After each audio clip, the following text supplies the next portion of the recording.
En una sorpresiva reunión, el secretario de Estado de Estados Unidos, Antony Blinken, le exigió al canciller ruso, Sergei Lavrov, poner fin a la agresión de Rusia contra Ucrania y reanudar el tratado del New START. En medio de la tensión por la guerra rusa en Ucrania, el secretario de Estado de Estados Unidos, Antony Blinken, sostuvo un encuentro con el canciller ruso, Sergei Lavrov, en la cumbre del G20 en India. Blinken afirmó que le dijo a Lavrov que Estados Unidos continuará apoyando a Ucrania durante el tiempo que sea necesario y presionará para que la guerra termine a través de los términos diplomáticos que Kiev acepte. I told the foreign minister what I and so many others said last week at the United Nations and what so many G20 foreign ministers said today. End this war of aggression. Engage in meaningful diplomacy that can produce a just and durable peace. También instó a Rusia a revertir su decisión irresponsable y volver a participar en el tratado nuclear New START. I urge Russia to reverse its irresponsible decision and return to implementing the New START treaty, which places verifiable limits on the nuclear arsenals of the United States and the Russian Federation. Mutual compliance is in the interest of both our countries. Lavrov y su homólogo chino acusaron a Europa y Estados Unidos de utilizar chantajes y amenazas para imponer sus puntos de vista.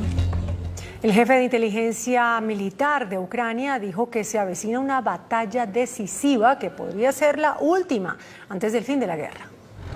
En medio de una incertidumbre considerable sobre cómo será la próxima fase de la guerra en Ucrania, a medida de que avanza hacia su segundo año, el principal funcionario de inteligencia militar de Kiev, en una entrevista para el periódico USA Today, lanzó un fuerte pronóstico sobre su contrincante. Rusia se quedará sin herramientas muy pronto para librar enfrentamientos clave. Rusia ha desperdiciado enormes cantidades de recursos humanos, armamentos y materiales. Su economía y producción no pueden cubrir estas pérdidas. Ha cambiado su cadena de mando militar. Si el ejército de Rusia falla en sus objetivos esta primavera, se quedará sin fuerzas armadas. El militar predijo además que Ucrania y Rusia pelearían una batalla decisiva esta primavera, y esta batalla será la última antes de que termine la guerra. Sin embargo, no proporcionó ninguna evidencia específica para respaldar sus afirmaciones. Entre tanto, al menos 3 personas muertas y varias heridas dejó un nuevo bombardeo ruso, esta vez contra un edificio de civiles en la ciudad ucraniana de Zaporilla. No cesan los bombardeos contra Ucrania. Las autoridades de Zaporilla anunciaron que al menos 3 personas murieron y varias resultaron heridas durante un ataque nocturno contra un edificio de apartamentos de la ciudad. La policía aseguró en un comunicado que un misil ruso destruyó más de 10 apartamentos de un edificio de 5 plantas donde la gente dormía pacíficamente. Un total de 90 personas y 24 unidades participan en las operaciones de búsqueda y rescate. El presidente ucraniano Volodymyr Zelensky calificó el ataque como un acto terrorista. Por su parte, el gobernador de la ciudad ucraniana de Poltava, Dmytro Linin, informó que una serie de ataques con misiles lanzados por las Fuerzas Armadas rusas contra el territorio impactó en infraestructuras críticas y civiles. Las autoridades regionales indicaron que están recabando información sobre las posibles víctimas y el alcance de la destrucción causada por esta nueva ofensiva. Expresidentes que hacen parte de la Iniciativa Democrática de España y las Américas pidieron respetar el gobierno de 4 años del mandatario ecuatoriano Guillermo Lasso para garantizar el bienestar de la democracia del país.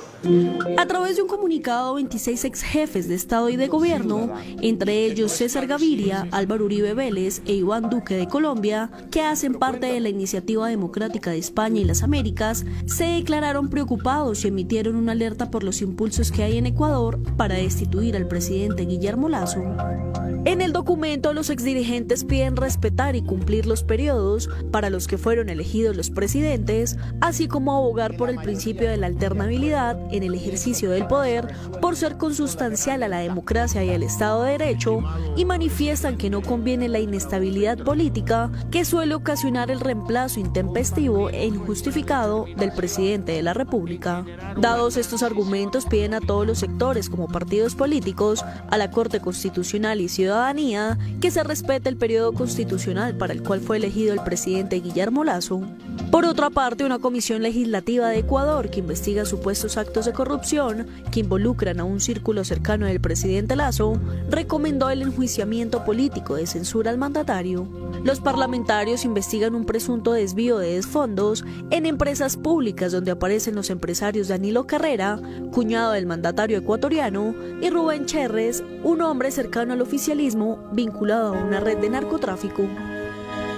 2 hombres atacaron a balazos el frente de un supermercado propiedad de la familia de Antonella Rocuzzo, la esposa de Lionel Messi, a quien también le dejaron una amenaza mafiosa en la que aseguran que lo están esperando. Rosario es considerada la ciudad más castigada por la violencia en Argentina, golpeada por hechos de inseguridad por la acción de bandas narcotraficantes, y solo en febrero hubo más crímenes que días, mientras las amenazas aumentaron un 62%. Como ocurrió en el supermercado de la cadena Único, perteneciente a la familia de Antonella Rocuzzo, la esposa de Lionel Messi, que fue objetivo de un ataque por parte de 2 hombres que durante la madrugada dispararon al menos en 14 ocasiones contra el establecimiento, en el que dejaron una nota amenazando al capitán de la selección argentina. Messi, te estamos esperando, Hapkin también es narco y no te va a cuidar, fue el mensaje dejado por los agresores, el cual hace referencia al intendente de Rosario, Pablo Hapkin, quien reiteradamente ha protestado por la falta de recursos para frenar el avance del narcotráfico en la tercera ciudad más poblada de Argentina, y aseguró que el hecho solo busca la repercusión por estar dirigido a la familia política de Messi, y pidió que se deje abrir el local y trabajar. Los atacantes aún no han sido identificados, y en la municipalidad de Rosario creen que los delincuentes apostaron a generar intimidación pública como represalia a los recientes operativos de seguridad destinados a reducir la criminalidad en esta urbe. La Organización de Naciones Unidas acusó a la dictadura de Nicaragua de crímenes de lesa humanidad. Según un informe publicado este jueves, un grupo de expertos del organismo acusó al régimen de Daniel Ortega de cometer violaciones sistemáticas de los derechos humanos, que constituyen crímenes de lesa humanidad y se reclaman sanciones internacionales. El documento menciona entre esas violaciones y abusos, ejecuciones extrajudiciales, detenciones arbitrarias, tortura y privación arbitraria de la nacionalidad y del derecho a permanecer en el propio país. Enrique Capriles será el candidato del partido político Primero Justicia en las primarias opositoras que se celebrarán el 22 de octubre en Venezuela. El 2 veces candidato a la presidencia de Venezuela, Enrique Capriles, será el aspirante de su partido Primero Justicia a las primarias opositoras que se celebrarán el próximo 22 de octubre, en las que se elegirá al antichavista que se enfrentará al oficialismo en las elecciones presidenciales previstas para 2024.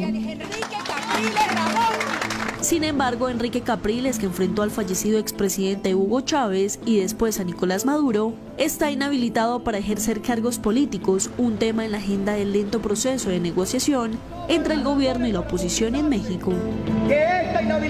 Su inhabilitación fue impuesta en 2017 y por 15 años por supuestas irregularidades administrativas durante su gestión como gobernador del estado de Miranda, vecino de Caracas, entre 2008 y 2017. El Salvador asegura ante la ONU ser ahora el país más seguro de América Latina. La ministra de Relaciones Exteriores del país centroamericano, Alexandra Gil, intervino por videomensaje en el Consejo de Derechos Humanos de la ONU, donde defendió la campaña que se desarrolla en su país en cabeza del presidente Nayib Bukele contra las bandas criminales que, según ella, han convertido al país en el más seguro de Latinoamérica. Un masivo corte de energía eléctrica afectó a millones de argentinos en varias provincias y en parte de Buenos Aires. Esto luego de un incendio que produjo una falla en la red nacional eléctrica. Y aunque la electricidad ha ido retornando poco a poco, el apagón abarcó alrededor del 40% de la demanda eléctrica de todo el país, lo que equivale a más de 6 millones de hogares, y también paralizó los servicios de trenes. El incidente se produjo cuando Argentina atraviesa la 9ª ola de calor de este verano, el más cálido desde que comenzaron los registros en 1961. Una poderosa tormenta amenaza con tornados y violentos vientos el sur de Estados Unidos, mientras continúan las nevadas en el oeste. Estados Unidos está nuevamente listo para luchar con una variedad de condiciones climáticas brutales, ya que las tormentas están a punto